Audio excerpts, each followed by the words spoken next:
Happy birthday if it's your birthday. Happy belated birthday if it's in the past. Happy future birthday if it's in the future. My name is Lime Green, and welcome to the Out of Time podcast, the podcast where you, yes, you, request for me to play games that I've never played before, and then I sit down and I play them for the first time ever. Games we've played so far include Ocarina of Time, Majora's Mask, Five Nights at Freddy's 1, 2, 3, 4, Mega Man Battle Network 1 and 2, and it was supposed to be Sonic Frontiers, but instead we did Sonic Mania. And now we're going to do this little game, you might have heard of it, NieR Automata. Apparently it's a spin-off to the NieR series, and that itself is a spin-off to the Drakengard series, which I've never even heard of.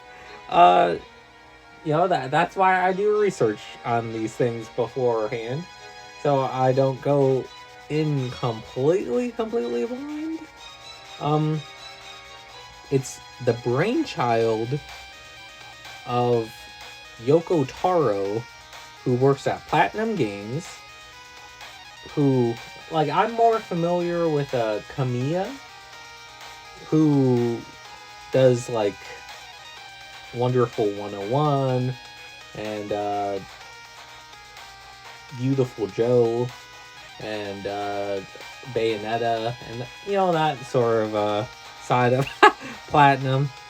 Astral Chain, I mess with Astral Chain. Star Fox Zero, I will defend Star Fox Zero. Platinum, this video might be getting some Platinum fans. I'll defend Star Fox Zero. I didn't finish it, but it was pretty good from what I played. Just looking over the whole Drakengard NieR Automata thing reminds me of Monolith Soft with Xenogears, Xenosaga, and Xenoblade Chronicles. It wasn't until Xenoblade Chronicles got localized and then brought over to the West, and then Shulk and Smash Brothers, and then whole bunch of other stuff, Xenoblade 2, that Xenoblade really began to, get steam and, get, people really wanting the older games to get remade, and people going, oh man, Xenoblade 3, Xenoblade Chronicles X Definitive Edition. That's a good game too. Like I said, I'm an onlooker. Maybe there's big talk about Drakengard too, but I have never even heard of Drakengard until looking up information about NieR Automata. But maybe there's people out there really trying to push for I'm not sure what it would need, an HD 2D remake or something. I'm not sure, but let me know. I'm not sure. When was the first time I heard about this game? Was somewhere between Game Awards 2017, when it got nominated for whole bunch of stuff, won a whole bunch of stuff, and somewhere between all those videos people were putting up there we want this game for the Switch, we want Persona 5 for the Switch, we want Cuphead for the Switch, we want Banjo-Kazooie for the Switch, and we'll eventually get a whole bunch of games for the Switch, but we wouldn't know that until years and years and years later. But especially Persona 5 and NieR Automata. Okay, you may be asking, you like the developer? You liked how it won some Game Awards? Why hadn't you played it yet? Well, this is gonna boggle your mind. so sit down for this. I saw some gameplay on the stream of this game, and it was one of those shmup sections. It might have even been at the very beginning of the game. You know where it's at. If I know where it's at, you know where it's at. We're gonna talk about it in a little bit here. But I thought the whole game was like that, so I didn't find it very interesting. And it was like pew pew pew pew pew, and then the ships would be like pew pew pew, and then the angle would turn a little bit, and then pew pew pew pew pew pew pew, and then eventually I saw you'd be walking around, and then later when I checked back in this in the stream, pew pew pew pew pew pew. I thought the whole game was a pew pew game. There's just a handful of more things I want to touch on before we actually start talking about the game. Of course, in the description, you can just jump to the discussion about the game proper at any time. Of course, that's always there. But the music, why is the music from the game not playing right now? You have Square Enix to thank for that. This is their music, and they don't want anyone else playing their music. I respect that, and because I respect it, I'm going to play music that's not NieR Automata. I'm going to play music that's somewhat tangentially related in some way, I guess, to androids and post-apocalyptic worlds, I guess, robots. I know I'm gonna have to play it by ear. The second point I want to bring up is, after the NieR talk, we're going to be talking about another game series that I played somewhat. I'm using the word somewhat very loosely. Somewhat recently. And I'm not going to tell you what it is right now. I'm going to give you 2 hints. One, it's a Square Enix series. And 2, it has a lot of spirit. I'm gonna let you sit and think about that. The last point I want to touch on, which we can turn into the discussion, is I love 2B and 9S. Nobody really told me that this was a really story-focused, really intensive type of game, and I'm all here for it. Like, I love these types of really story, lore-driven games with backstory. I'm really involved. And ever since I set this game down to sit down to record, I really wanted to play more, to explore more and see more of the backstory. Like, I'm all for it. Like, learning more about 9S and 2B and like the backstory and the Earth, like what's going on there. Like, oh man, there's so much to even like theorize about. Like, all right, so for instance, the game starts off and it's you and I guess other androids flying off trying to defend Earth, which has been taken over by machines. And what I can surmise, or what I'm gathering, is androids are working with humans, and they're working to try and take back Earth, and they're living on the moon now. And when the game starts, we're kind of getting ahead of ourselves. Like, your friends just get blown away, and it's a crazy opening. And then eventually, like, 2B is like the only one left, and you, as 2B, you kind of have to fight your way up this, I'm not even sure what to call it, like a construction site, up to like this rogue machine. They call them something. I forget what they call them. I think they're called Goliaths. I'm not 100% sure. But once you get to this construction site, you realize, uh-oh, the game won't let you save. Now, I'll say the saving thing really didn't give me too much a problem. Like, it gave me a problem during the shoot 'em up section. And then once I made it to the construction site, I was like, all right, now we're in my zone, because I was born and raised in Astral Chain.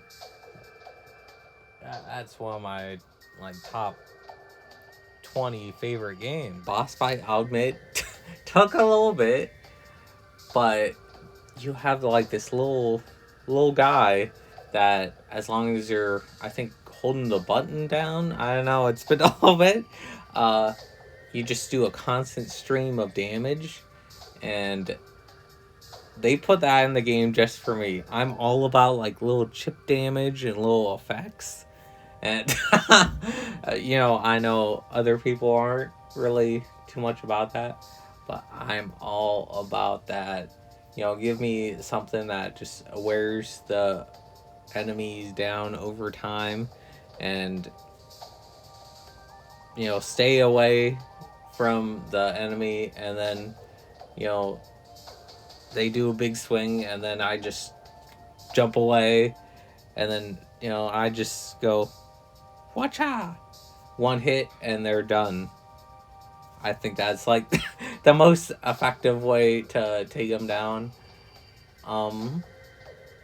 Really, throughout this first little land area, you see Nina's trying to open up to 2B, and you see 2B kind of being standoffish, not wanting to show emotion.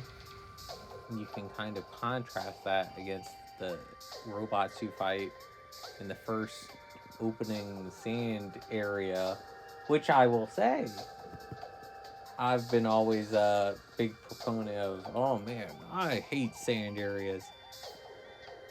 This sand area's pretty nice. Pretty nice. I think I normally hate sand areas because, they're kind of slow, sluggish. You're always sinking down. This sand area was kind of nice in the fact, 2B's always, sliding on sand. It's a nice change of pace. It was also nice to like look at the dilapidated like apartment structures and see like how Earth has changed. That's kind of like why I'm like really interested in this game, like how they take the Earth and change it and make the levels out of it, kind of like a Pikmin type of thing. Speaking of Nintendo franchises, if you like Kid Icarus Uprising, I feel like this game is just Kid Icarus Uprising 2. Now, hear me out. You have air battles, and you have land battles, and they just mesh together. I don't know. There's two different types of segments, and you just land and keep on fighting. And not yet have I been able to like customize your material for the sky battle, but I've played around in the menu and you can eventually customize your like stuff for the,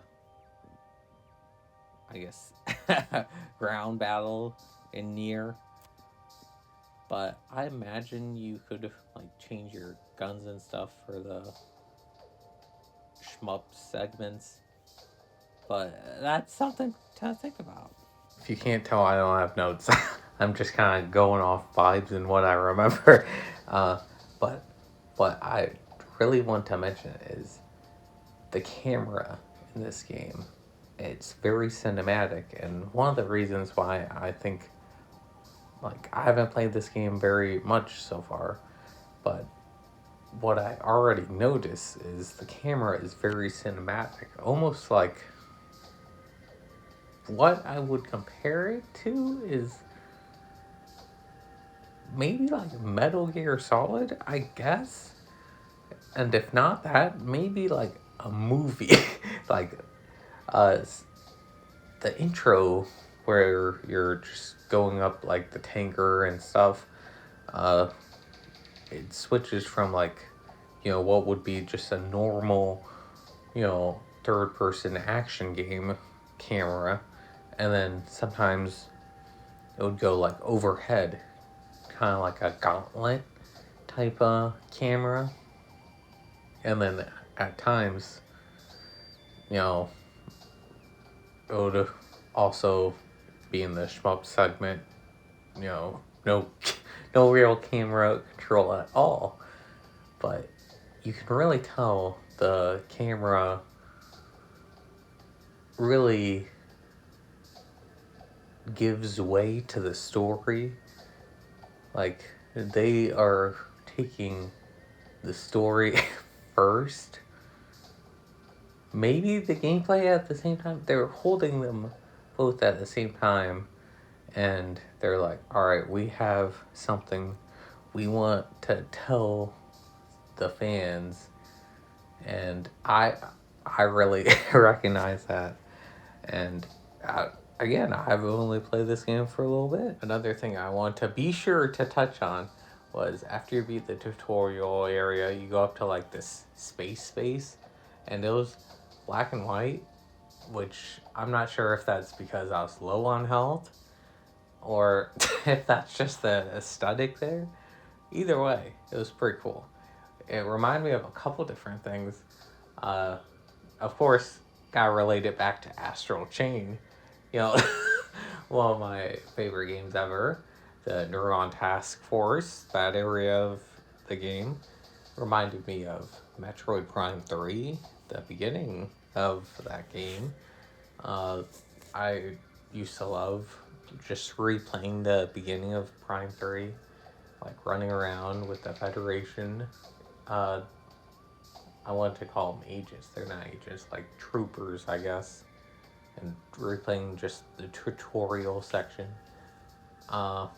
And it also reminded me, slight spoilers, I guess, Cyberpunk 2077. The ending of the game, I guess I'm not sure if it'll be in the other routes, so maybe upgrade this to like major spoilers. But in the route I got, you go to like a space, and you kind of walk around, and kind of gave me the same vibes as this. I just like huge space stations. I've said this before on the channel. I'm like a big space fan.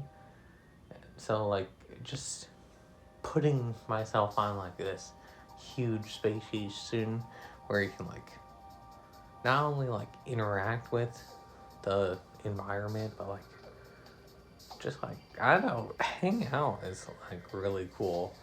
Alright, now I think we'll talk about the second boss fight. I know we're kind of jumping all over the place, and that's partially because, that's how my mind works, and partially because, again, we're going with no notes because I want to see how it would work if we had no notes. So, the second boss fight I thought was kind of a step up in terms of difficulty, and also, I guess, plot important, I guess, in terms from the first boss fight. Well, first off, you enter this room and it's like, oh, bunch of robots, and they're 9S is like, oh, they're just saying random words, and you in your head you're like, oh, maybe it's not random, and then all of a sudden you beat up like a couple of them, and then they like form together like this huge ball, and then they go and they just hatch out this figure, and then you fight this new, I don't even know what to call it, like they don't even know what to call it. I think they said an android. No. And they call them Noah. And then like throughout the boss fight, like they are trying to like speak, but like throughout the boss fight they're speaking words, and they're also like getting better at both fighting and speaking as the fight goes on. I thought that was a very smart and very cool thing. I don't think I've ever seen something like that. Well, boss fights, of course, the bosses get stronger as the fight progresses, but I don't think I've seen it like on this type of level. And then eventually you reach a point where he's like up on the rafters shooting like blasts down at you, and at that point that was like a point in which that really got to me. That was really hard to get back at them. That's when my little buddy, my little robot friend, really came useful at sniping them. Because I ran out of healing items at that point. Eventually, you and 9S take them down, and then it goes to cutscene. You guys like jam swords into their chests. And it's like, holy, they're done for. And then like from their chest, like another one spawns, and then like the entire place like starts to collapse from like the intensity of the fight, and then you have to like escape in like a Metroid escape sequence. And after that, that's like when I was like, holy, this game is like on another level. I gotta put this down and record the first episode, because I'm invested. Like, what's gonna happen? I don't know, probably, but I don't. Okay, now we're gonna talk about the other game I've been playing recently. This segment's usually for games I've been playing recently, but I've been pushing this segment back, and now recently, in this case, is like a year ago. Like, it really is a year ago, because I didn't want to talk about this game series on like FNAF, because that seems like a weird juxtaposition. Why is that hard to say? But like this series, because they're both Square Enix, seems good. And have you guessed it? It's Life is Strange. Square Enix. I said something like Spirit, Captain Spirit. That was your hint. So I'm actually a big Life is Strange fan. Sort of. I feel like that's all Life is Strange fans currently. So let me take you through Life is Strange really fast. So Life is Strange, if you know, it's a decision-based game. And basically you got two decisions, and if you go, I don't like the decision I made, you can rewind it and take another decision. And if you still say, I actually like the first decision I made better, you can rewind it and then go back to the original decision. I thought that was like genius for like all the decision-based games, right? And apparently a lot of other people did too. And the game was like critically acclaimed. And it had like a mystery element. I don't want to spoil a lot of it because it's like really cool. It has like a bunch of side mysteries. You can be on like YouTube for hours looking at like, what's this little thing in the background of this random book in this bookshelf mean? How does it connect to Max Caulfield's, I don't know, like lore? Why is this old woman here? And where does she go, right? Is she really Max from the future? So they made a sequel, and it was a prequel sequel. And my big thing with Life is Strange was I liked the ability to rewind with the decisions. And I also like I wanted to say detective element, more of mystery element, and also like the hints of like a supernatural, like a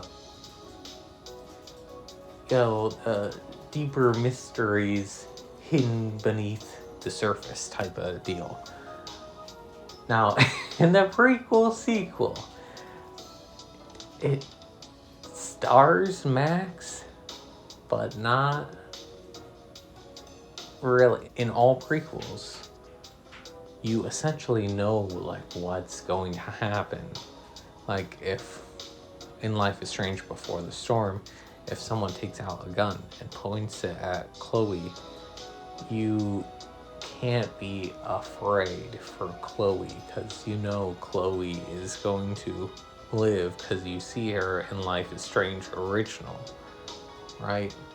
And I know they had like a bunch of problems, you know, with the original developers of Life is Strange is still, they're working on different projects now. So in the future, I make the comparison between Life is Strange Double Exposure and Telltale's The Walking Dead A New Frontier. Now, I'm here in the past to make the comparison to Before the Storm. Now, why am I saying this? What does Before the Storm have to do with The New Frontier? I think they're both good games, but maybe even great games with like a great vision. Like, what do I mean? Now, I mean, if you look at the concept art for, now I'm bringing out the concept art. The concept art for A New Frontier, they had plans for like all sorts of wild things. They had like, I'm remembering like a slaughterhouse to go through. They had like all sorts of like cut content. I can see like their vision for Before the Storm. I don't think it was just like really executed well. If you if you're really picking up while I'm lying down. Way to describe Before the Storm is like a beautiful burger.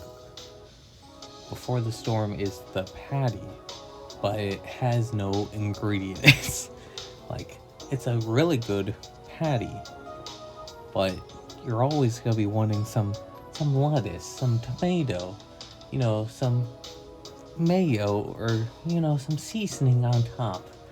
But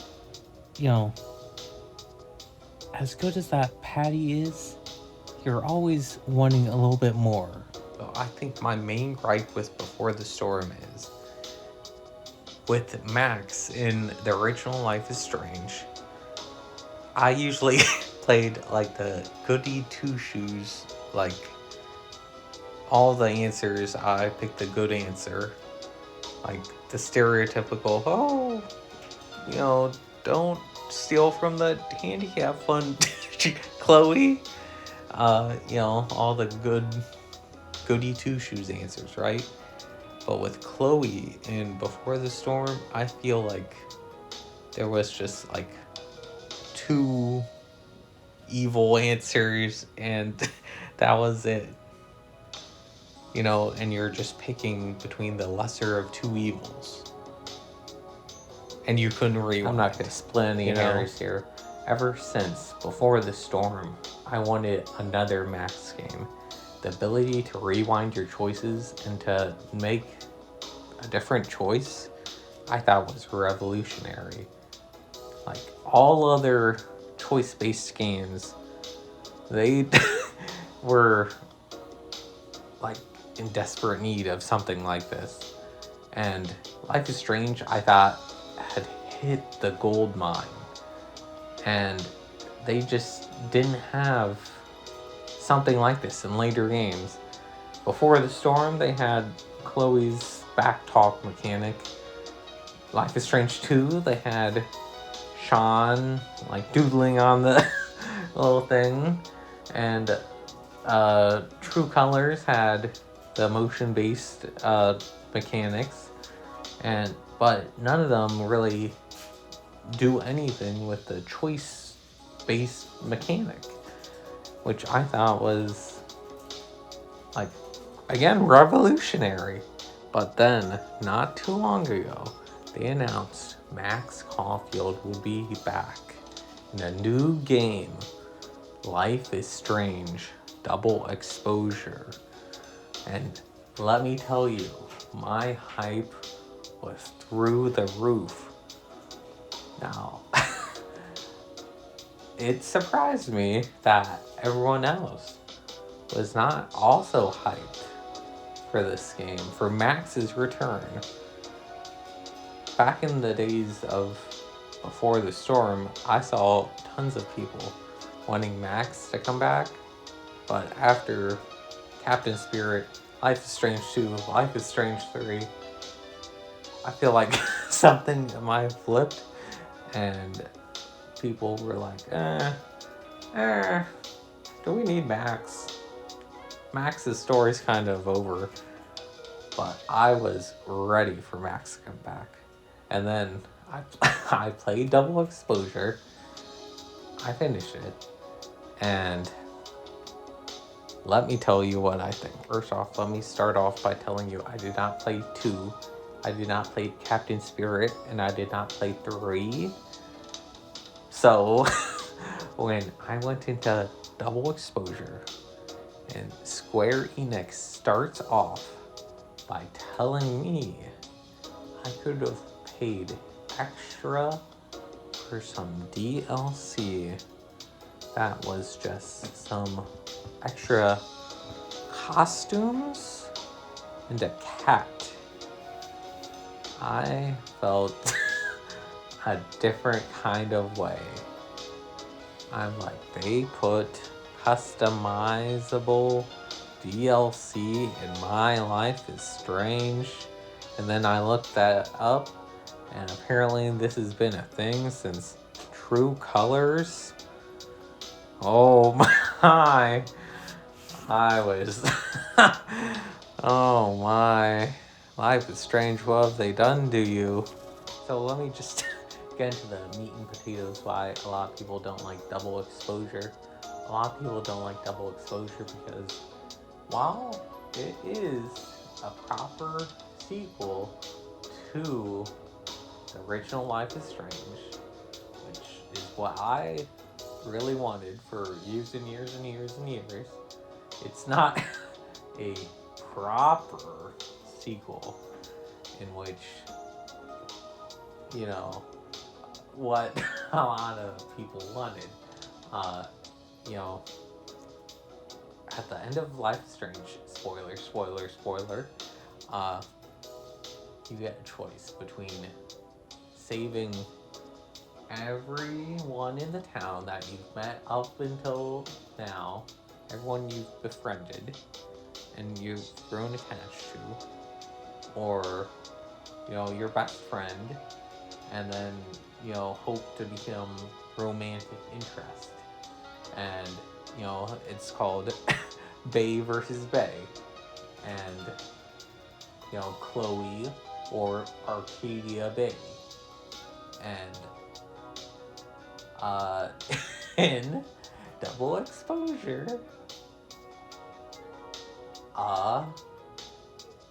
they kind of removed all the choice from that impactful moment. Now, I will say, in Life is Strange 2, they kind of did the same thing by just having Max and Chloe on the horses overlooking like the impact of Arcadia Bay, and I thought if I have to nitpick, I thought that wasn't like as like impactful as a giant tornado could have been. I thought there could have been more wreckage, but you know, that's just a nitpick. But in double exposure, takes place after Max and Chloe were broken up, and people were like, so Life is Strange is all that for nothing. Now, I'm not like the biggest, you know, Max and Chloe shipper, especially after Before the Storm. I think Chloe kind of rubbed a lot of people the wrong way in that game, but just the power to just say no to major decisions. I don't know, man.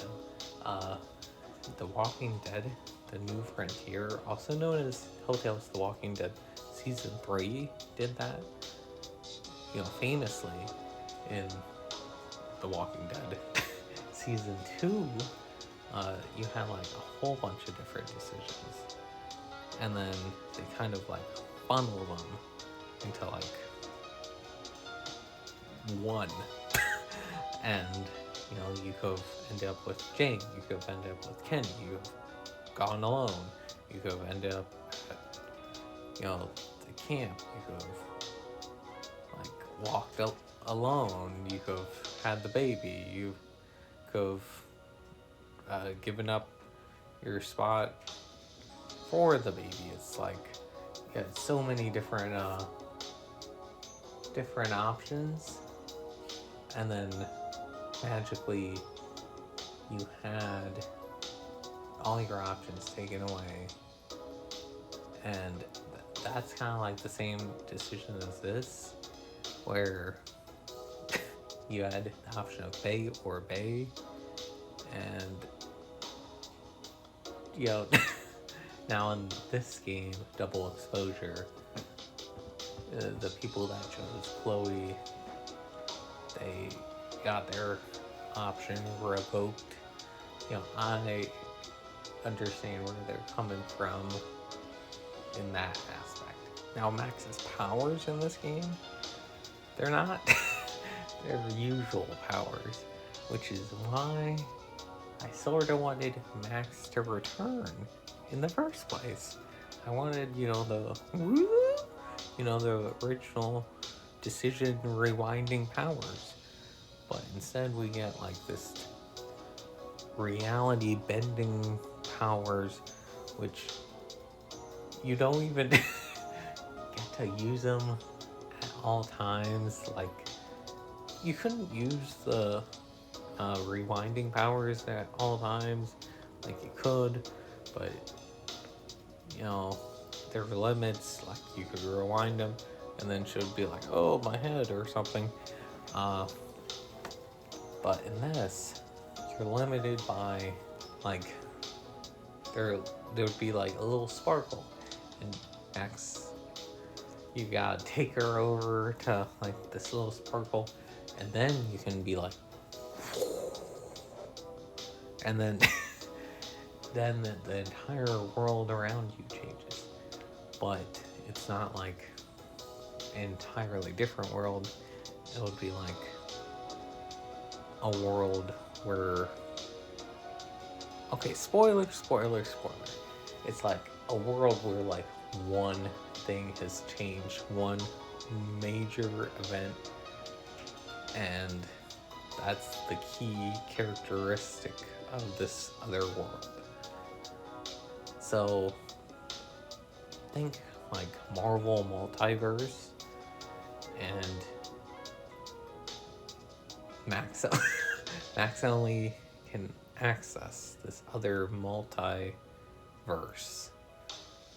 You're not going to other multiverses, you're going to one other multiverse.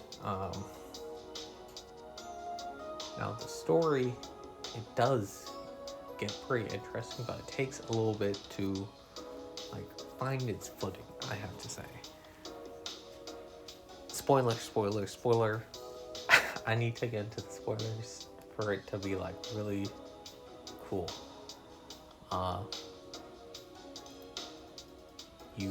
Max gets framed for murder. I think that is really interesting. That's a really interesting plot. But it doesn't happen until like, I want to say like chapter or episode or whatever they're called, 3 or 4. And then like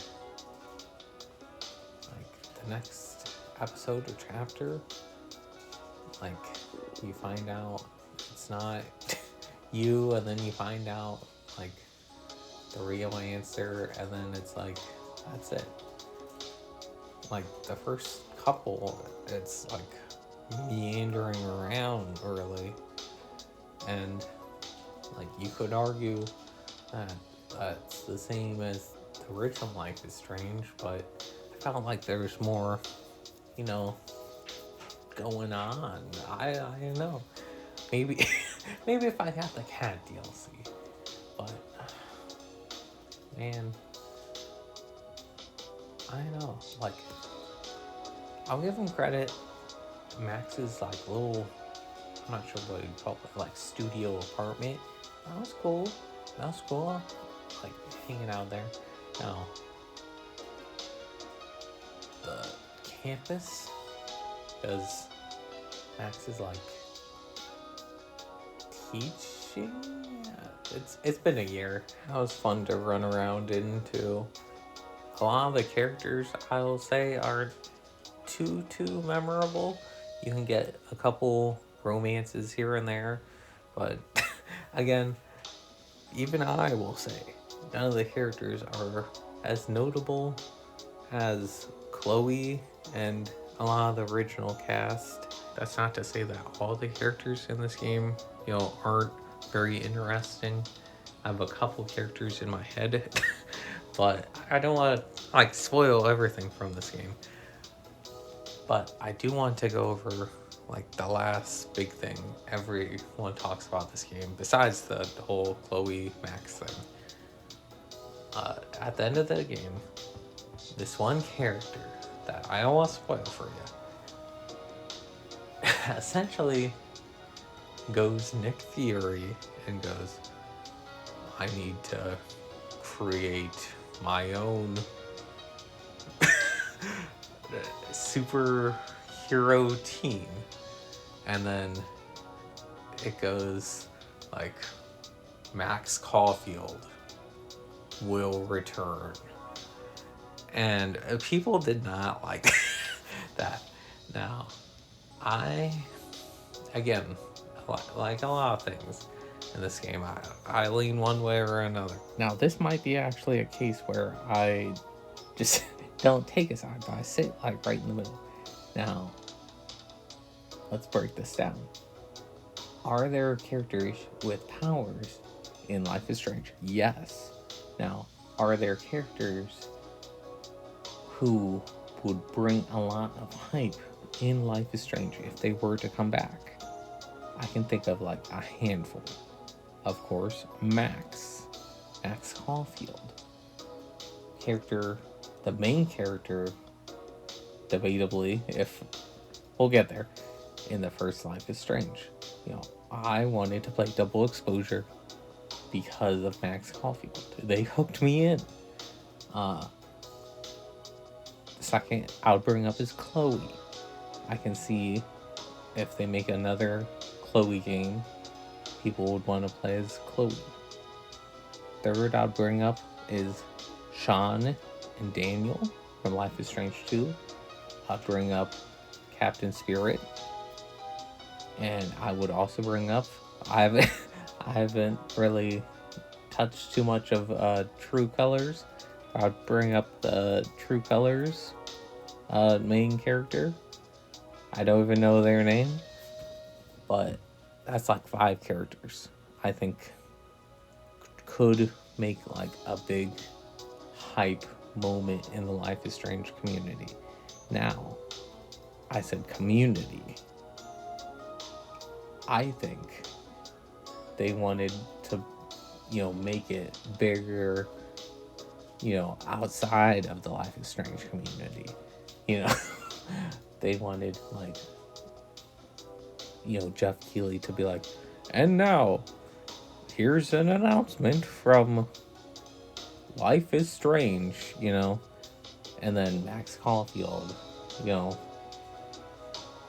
is returning. That would be able to pull in the older fans, maybe getting some newer ones, but you could argue that's like, oh, nostalgia, pandering, all that. The equivalent of Gen 1 pandering. I don't know, man. I feel like I'm saying more negative things than positive things, so I'm gonna leave you with one last positive thing about Double Exposure, and then just cut it. I feel like this is getting longer than the NieR Automata section, which is supposed to be the main section. So in Double Exposure, you have a photo mode, which in the original game, there were like specific spots where you can take photos, and that was cool, but everyone's journal would be the same pictures, as long as you knew which spots were where. But in this game, you could take pictures seemingly everywhere, which makes sense because Max is a professional photographer. Deck 9, you're pretty smart. I hand it to you. We'll call it there. Life is Strange Double Exposure 2. I'm watching you. You better not include any shenanigans. No cat DLC. No paid for jackets or whatever. I'm keeping my eye on you.